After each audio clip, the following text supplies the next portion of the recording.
Good afternoon. সবাই meeting করলো মনে হচ্ছে। আচ্ছা, আমার একটা মিটিং চলছে, তার মধ্যেও দেখলে তোমরা হয়তো বেরিয়ে গেলাম, কিন্তু তোমরাও ইম্পর্টেন্ট। আমি জাস্ট পারমিশন নিয়ে বেরোলাম যে 5 মিনিট আবার মিটিংয়ে জয়েন করবো। জাস্ট তোমাদেরকে জাস্ট ছোট্ট করে দু একটা কথা বলা। সবার আগে আমি আমার টিম সঙ্গে আমার টিম রয়েছে। এখন থেকে আমাদের ডিএসপি ডিএবি ম্যাডামও কিন্তু আমাদের এই শালবনী থানার দায়িত্ব নেবেন, তোমাদের দায়িত্ব নেবেন, সঙ্গে তোমাদের আশিস সাহেব রয়েছে। উনি যেটা বললেন সিসিটিভির ব্যাপারে, আমি দেখছি জঙ্গলের মধ্যেও যতটা পাচ্ছি আমরা চেষ্টা করছি, আরও বেশি স্ক্রিনিং দিচ্ছি। তার কারণ আমি অন্তত বদ্ধ প্রতিজ্ঞা করেছি একটা, যে তোমাদের স্বপ্নের মাঝখানে যদি কেউ আসে, যদি কোনো ঘটনা আসে, যদি কোনো মানুষ আসে, এসপি পশ্চিম মিদনাপুর হিসেবে আমি লিগালি এবং গার্জিয়ান হিসেবে দুটো পার্টি চেষ্টা করব সেই প্রতিবন্ধকতা সরিয়ে দেওয়া, যাতে তোমরা তোমাদের স্বপ্নে পৌঁছতে পারো। এটা আমি আমার সমস্ত প্লেজ দিয়েছি, প্রমিস করেছি, তোমরা শুধু স্বপ্ন দেখবে আর আমরা তোমাদের পাশে থেকে সেই স্বপ্ন পূরণে সাহায্য করবো। কিন্তু একটা কিন্তু আছে, তোমাদের বিয়ে করা চলবে না। তার কারণ দুটো, এক, 18 হয়নি, তাই তো? বিয়ে করলে কি হবে? তুমি অ্যারেস্ট হবে না, কিন্তু মাথায় রেখো বাবা মা যতজন বিয়েতে খেতে আসবে, যে বিয়ে পড়াবে সে কাজী হতে পারে, পুরোহিত হতে পারে, যে ঘটক দিয়ে দেবে, আর যে ছেলেটাকে তুমি বিয়ে করে ভাবছো আমার স্বপ্নের রাজপুত্র, অথবা বাবা মা ভাবছে এই ছেলেটার মতো ভালো ছেলে হয় না, অ্যারেস্ট কিন্তু সেও হবে। এবং আমি কথা দিচ্ছি কাউকে বেরোতে দেবো না। তাহলে এখন থেকে তোমরা বাবা মাদের বলবে ঠিক আছে আমি তো বিয়ে করবোই না, তারপরেও যদি জোর করো তাহলে কিন্তু অ্যারেস্ট হয়ে যাবে, ঠিক আছে? এটা যেন মাথায় থাকে। তার কারণ এটা ইলিগাল। আচ্ছা, এটা একটা কারণ হলো লিগাল। এবার আর একটা কারণ বলি। 18 বছরটা তো কোনো না কোনো কিছু ভেবে করা হয়েছে যে 18 না হলে বিয়ে দেওয়া যাবে। সেটা আমাদের দেশের আইন অথবা যারা আইন প্রণেতা রয়েছে তারা কিভাবে করেছেন, শারীরিকভাবে তোমরা মা হওয়ার জন্য তৈরি হও না 18 আগে। তাই তোমার জীবনের লিস্ট, যে বাচ্চা, একটা মা কাকে সবচেয়ে বেশি ভালোবাসে? বাচ্চাকে তো। তাহলে তোমরা নিশ্চয়ই চাইবে না তোমাদের সবচেয়ে বেশি ভালোবাসার জন, যাকে তুমি পৃথিবীতে ভালোবেসে আনবে, তার শরীর খারাপ হবে। তাহলে 18 না হলে মা হলে কিন্তু তারও খারাপ হবে। আর মানসিকভাবে এত বড় একটা দায়িত্ব, মা হওয়ার দায়িত্ব, নতুন আইডেন্টিটির দায়িত্ব, নতুন একটা জায়গায় গিয়ে সব কিছু মানিয়ে নিয়ে, সব কিছু মেনে নিয়ে সমস্ত রোলগুলো পালন করার দায়িত্বের মতো তোমরা কিন্তু বড় হও না। তোমরা এখনো বাচ্চা, এটা তোমাদের শৈশব। এটা হচ্ছে দুটো কারণ যেটা লিগালি করা হয়েছে, এবং বাকিরা যারা ভেবেছো সেই জন্য। আমি অন্য কথা বলবো। আমি মনে করি বিয়ের বয়স সেই দিন যেদিন তুমি নিজের স্বপ্ন পূরণের পরে এতটাই শক্ত হবে যে নিজের অধিকার আর নিজের জায়গা প্রতিষ্ঠা করতে পারবে, নিজে এতটা কনফিডেন্ট হবে যে তোমার প্রতি অন্যায় হলে তুমি নিজের পায়ে দাঁড়িয়ে, নিজের মনের জোরে, নিজের গলার জোরে নিজেই প্রতিবাদটা করতে পারবে। সেই দিন বিয়ে করবে। না হলে কিন্তু আমাদের সমাজে এখনো পর্যন্ত আমরা যেরকমভাবে বলি মেনে নাও, মানিয়ে নাও, তাহলে সারা জীবন ভোর কিন্তু তোমার খারাপ লাগাগুলো আনদেখাই থাকবে। না বাবা মা দেখবে, না শ্বশুরবাড়ির লোক দেখবে, না সমাজ দেখবে। আলটিমেটলি তুমিও বাধ্য হবে তোমার ভালো লাগাগুলোকে বিসর্জন দিতে এবং খারাপ লাগাগুলোকে মেনে নিতে। এখানে কার কার স্বপ্ন আছে পুলিশ হবে? একটা দুটো করে হাত উঠছে। যাক, অন্তত অনেকের স্বপ্ন আছে। ঠিক, কার কার স্বপ্ন আছে টিচার হবে, মানে শিক্ষিকা হবে, স্কুলের টিচার হবে? আচ্ছা, নার্স হবে? তার মানে এখানে এখনো স্বপ্ন দেখা বাকি আছে 50% লোকের। I am happy with 50% also. যারা স্বপ্ন অলরেডি দেখেছো তাদের কাজ কিন্তু শুধু স্বপ্ন দেখা নয়। দেখো, আমি তো অলরেডি আইপিএস হয়ে গেছি। আমি তো তোমাদেরকে আইপিএস না হতে বললেও আমার অসুবিধা হওয়ার কথা নয়, বাট না, এটা আমার দায়িত্ব, কর্তব্য এবং সর্বোপরি ভালোবাসা। কেন ভালোবাসা জানো? আমিও তোমাদের মতো এরকম একটা গ্রামের স্কুলে পড়ে বড় হয়েছি। সাইকেলে করে স্কুলে যেতাম, আমার স্কুল ছিল 4 কিলোমিটার দূরে, পড়তে যেতাম আরও 5 কিলোমিটার দূরে। প্রত্যেক দিন যদি মিনিমাম সাইকেল চালাতে হতো 18 কিলোমিটার, আর যদি বাজার যেতাম সেটাও আরও 3 কিলোমিটার দূরে। তাহলে এই রকম দূরে দূরে জায়গায় কিন্তু আমি প্রত্যেক দিন 25-30 কিলোমিটার সাইকেল চালিয়ে বড় হয়েছি।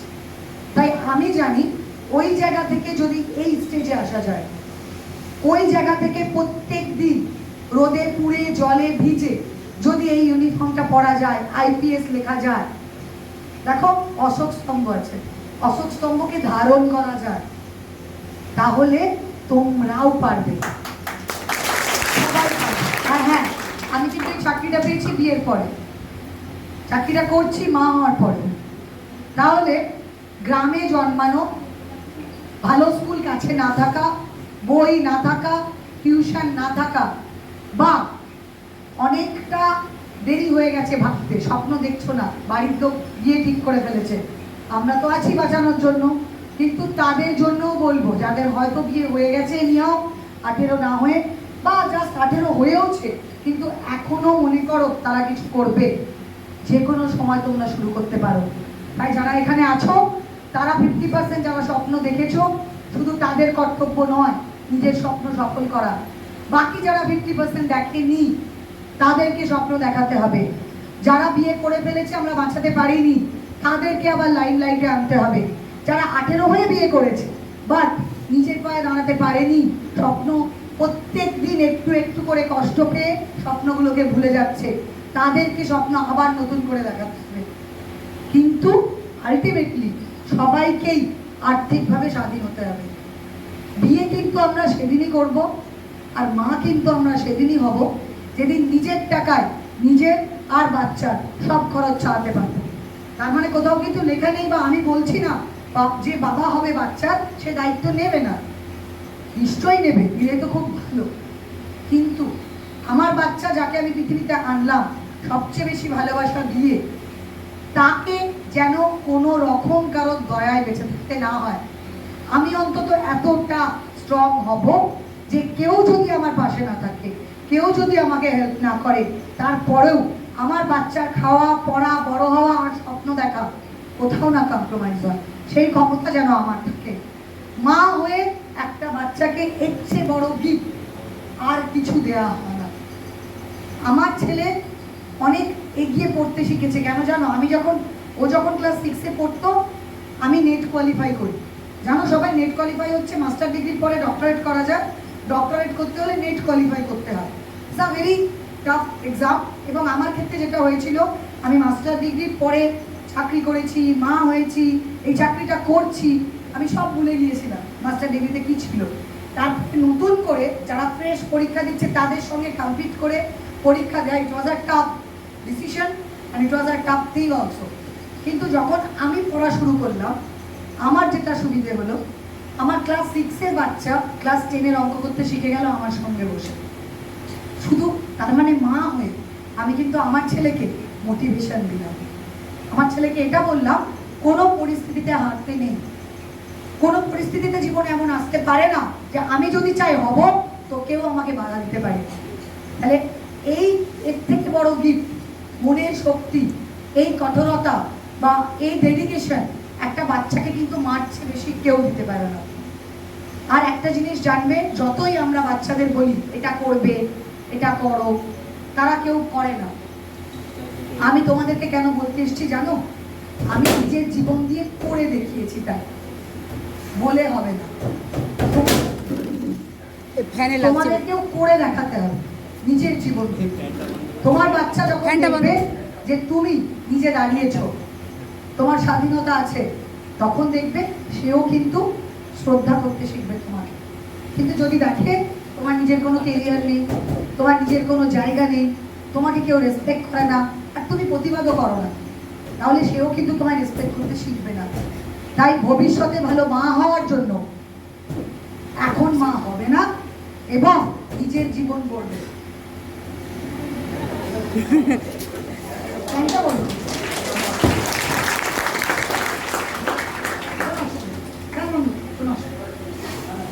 সমাজগুলো এটা গরম হয়। না না, তুমি ছিঁড়ে ফেলে দাও, দিয়ে ফ্যানটা চালাও। না না, কষ্ট হবে, কষ্ট আচ্ছা, হবে। তাহলে আমাকে দেখার পরে ওখানে আরেকজন রয়েছে, ওকে দেখার পরে কার কার মনে হয় যে পুলিশ হলে বেশ ভালো হয়? এত কম? আর আসবো না, আর আসবো না। আচ্ছা, তোমরা কি জানো তোমাদের এখানে শালবনীতে প্রস্তুতি বলে একটা ক্যাম্প চলে, জানো? কারা কারা জানো? কারা কারা জানিস? আজ থেকে সবাই জানবে।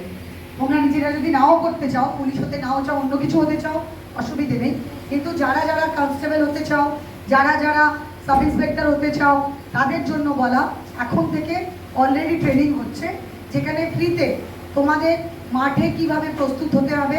আর কারণ কনস্টেবলের হতে গেলে সেটা পুলিশের হতে পারে, রেলের হতে পারে, সিআরপিএফে হতে পারে, অন্য যে কোনো প্যারামিলিটারিতে হতে পারে, তোমাদের একটা ফিজিক্যাল এর পরীক্ষা নেওয়া হয়। তার জন্য আমাদের যে সমস্ত ছেলেমেয়েরা অলরেডি পাস করেছে, যে সমস্ত মেয়েরা অলরেডি কনস্টেবল হয়েছে, তারা তোমাদের শেখাবে কিভাবে নিজেকে তৈরি করবে, কিভাবে নিজেকে প্রিপেয়ার করবে। সেই জন্য এটার নাম দেওয়া হয়েছে প্রস্তুতি। তোমাদের যার যার ইচ্ছে করবে, আজ থেকে 9 হলে মানে 18 হয়ে যেতে হবে। 18 হলে আর মাধ্যমিক পাশ করলে কিন্তু তোমরা পরীক্ষা দিতে পারো। তাই যার যার মনে হয়েছে আমি দেব, তারা তারা এখন থেকে প্রস্তুত হও। 1 থেকে 2 বছরের মধ্যে প্রায় 68,000 লোক নেওয়া হবে কনস্টেবল পদে। তাই লেডি কনস্টেবলও তার মধ্যে নিশ্চয়ই অনেক থাকবে। আর এটা শুধু লেডিদের জন্য নয়, পশ্চিম মেদিনীপুরের সমস্ত বাচ্চাদের জন্য যারা পুলিশে আসতে চায়, আমরা তাদের সবাইকে ট্রেনিং দিই। তার কারণ এসপি পশ্চিম মেদিনীপুর হয়ে আমার একটাই স্বপ্ন, যেটা একমাত্র তোমরা পূরণ করতে পারো। কি? ওই যে একটা লিস্ট বেরোবে 68,000-এর, যেখানে দেখবো সাইডে যেন দেখতে পাই পশ্চিম মেদিনীপুর, পশ্চিম মেদিনীপুর, পশ্চিম। আমার পশ্চিম মেদিনীপুরের প্রত্যেকটা কোণা থেকে যেন আমাদের রিপ্রেজেন্টেটিভ হয় যারা পুলিশে আসবে। তোমাদের সবার স্বপ্ন যেন সফল হয়। আর হ্যাঁ, আমার পুরো টিম থাকবে। আজকে আমার আইসি সাহেব তার নাম্বার দিয়ে যাবে। যে সমস্ত মেয়েদের মনে করবে বিয়ে করবে না, আর ছেলেরা বলবে আই লাভ ইউ, শুনতে ভালো লাগবে, শুনে নেবে, তারপরে বলবে আই লাভ ইউ, নিজেকে বলবে, ঠিক আছে? বলবে আই লাভ ইউ। ইউটা তোমাকে তখনই বলবো যখন তুমি নিজের পায়ে দাঁড়াবে। আর হ্যাঁ, সমানভাবে আমিও তোমার মতো করে আমাকে শ্রদ্ধা করতে পারবে, সমান জায়গা দিতে পারবে, খোঁটা দিতে পারবে না খাওয়াই পড়াই বলে। সেদিন আমি তোমাকে বিয়ে করবো, যেদিন আমার নামে ব্যাংক ব্যালেন্স হবে, যেদিন আমারও বাড়ির মাথায় একটা ছাদ হবে, বাড়ি হবে, যেদিন আমাকে বলতে পারবে না আমার বাড়ি থেকে বের করে দিলাম, যেদিন বলতে পারবে না বেরিয়ে যাও, যেদিন বলতে পারবে না খাওয়াবো না, যেদিন তুমি বলবে খাওয়াবো না, আচ্ছা ঠিক আছে আমি খেয়ে নেবো, তুমি বলতে পারবে ঠিক আছে আমি আমার বাড়িতে গিয়ে থাকবো। অ্যাটলিস্ট তোমাকে কেউ অপমান করবে এই জায়গা কাউকে কোনোদিন দেবে না। তুমি যখন জন্মেছো মানুষ হয়ে, নিজের জায়গা, নিজের শ্রদ্ধা, নিজের সম্মান নিজেকেই রক্ষা করতে হবে। কেউ কিছু দেয় না ফ্রিতে, ওটাকে অর্জন করতে হয়, ঠিক আছে? আর আমরা 15ই আগস্ট হয়তো ঘোষণা করবো অগ্নিকন্যা। অগ্নিকন্যা কোন প্রজেক্ট? যেখানে তোমাদেরকে আমরা মার্শাল আর্ট শেখাবো। দেখো, আমাদের পক্ষে তো সবসময় তোমাদের কাছে পৌঁছানো সম্ভব হবে না, কিন্তু তোমাদের বডি ল্যাঙ্গুয়েজ, তোমাদের মনে এতটাই কনফিডেন্স থাকবে, তোমরা যখন হাঁটবে তোমাদের দেখে, তোমার কি মনে হয় আমাকে দেখে কোনো ছেলে টিটকিরি দিতে করতে পারবে? সাহস হবে? আশপাশে আসবে না। তো কেন আমি মারপিট করে বেড়াচ্ছি তা নয়। হতে পারে আমি 10টা ছেলেকে একসঙ্গে, আমার থেকে শক্তিশালী ছেলেকে নাও মারতে পারবো, কিন্তু এটা অ্যাবাউট মনের জোর। তুমি কতটা সাহসী, তুমি কতটা মানসিকভাবে শক্তিশালী, তোমার বডি ল্যাঙ্গুয়েজ কতটা কনফিডেন্ট। তুমি যদি মার্শাল আর্ট শেখো, অন্তত এই জায়গাটা তৈরি হয়, তুমি জানো আমি রাস্তা দিয়ে নির্ভয়ে যেতে পারি। রাস্তা দিয়ে বেরোতে গেলেই কারোর না কারোর হাত ধরতে হবে, এটা না হয়। সেই জন্যই তোমাদেরকে আমরা একটা একটা করে অগ্নিকন্যায় তৈরি করব, যেখান দিয়ে হেঁটে গেলে চারদিকে আগুন জ্বলবে। যে বন্দি শিকায় সমস্ত বাজে জিনিস পুড়ে যাবে, তোমার দিকে যে বাজে নজর আসবে, তোমার দিকে যে বাজে ছোঁয়া আসবে, তোমার দিকে যে বাজে ইঙ্গিত আসবে, তোমার বন্দি শিকায় পুড়ে যাবে। তুমি এমন অগ্নিকন্যা হবে। সেই জন্য আমরা তোমাদের তৈরি করবো। আমার শুধু তোমাদের কাছ থেকে একটাই আশা, কেউ কথা এরকম ভাববে না বিয়েই জীবনের একমাত্র লক্ষ্য। ভাববে আমি একটা মানুষ হয়ে জন্মেছি, ছেলে বা মেয়ে বড় নয়। আমাকে আমার নামে চেনে না অন্য নামে চেনে। আমার বাবার নাম কি? যা কেউ জানে না। আমি ছেলের নাম কি সেটাও কেউ জানে না। আমার এক্স হাজব্যান্ডের নাম কি যা সেটাও কেউ জানে না। আমার নাম কি? হাত তোলো কে কে আমার নাম জানো? তাহলে আমার নাম সবাই জানে, মানে আমার পরিচয় কিন্তু আমি কারোর বউ, অমুকের বউ, অমুকের মেয়ে, অমুকের মা নই। আমি ওগুলো আছি, নিশ্চয়ই আছি, কিন্তু ওগুলো ছাড়াও আমি আমার নামটাকে ভালোবেসে এমন কাজ করেছি যাতে এই নামটা সবাই চিনেছে, আমাকে চিনেছে, আমার জন্য চিনেছে। এমন কাজ করতে হবে যাতে তোমাকে তোমার নামে চেনে। তোমার নাম কি? শুনতে পাচ্ছি না। Raise your voice. আয়েশা। তোমাকে যদি আমি এক্স বলি ভালো লাগবে? এক্স, এদিকে এসো। ভালো লাগে না তো? তাহলে অমুকের বউ বললে কি আমার ভালো লাগে? তো কেউ আয়েশা বলবে না, অমুকের বউ। ওটাই তোমার একমাত্র পরিচয় নয় তো? আয়েশা তোমার পরিচয়। এই পরিচয় তুমি 16, 18, 20, 60, 70, 80 বছর বাঁচবে। আয়েশা হয়ে বাঁচতে হবে, ঠিক আছে? নিজের নামে বাঁচতে হবে, নিজের কাজের জন্য বাঁচতে হবে। Care of, wife of, daughter অফটাই একমাত্র পরিচয় নয়। আমরা তখনই বিয়ে করব যখন বিয়ের দিনেও বিয়ের খরচটা আমার বাবা নয়, আমি দেব, ঠিক আছে? মনে রাখবে। তাহলে বিয়ের বয়স তখনই যখন স্বপ্ন পূরণ হবে, মাথার ওপর ছাদ থাকবে, ব্যাংক অ্যাকাউন্টে টাকা থাকবে, কারোর দয়ায় খেতে করতে হবে না, কেউ যখন খুশি ইচ্ছে মর্জি মতো বের করে দিতে পারবে না, ঠিক আছে? Thank you so much. সবাই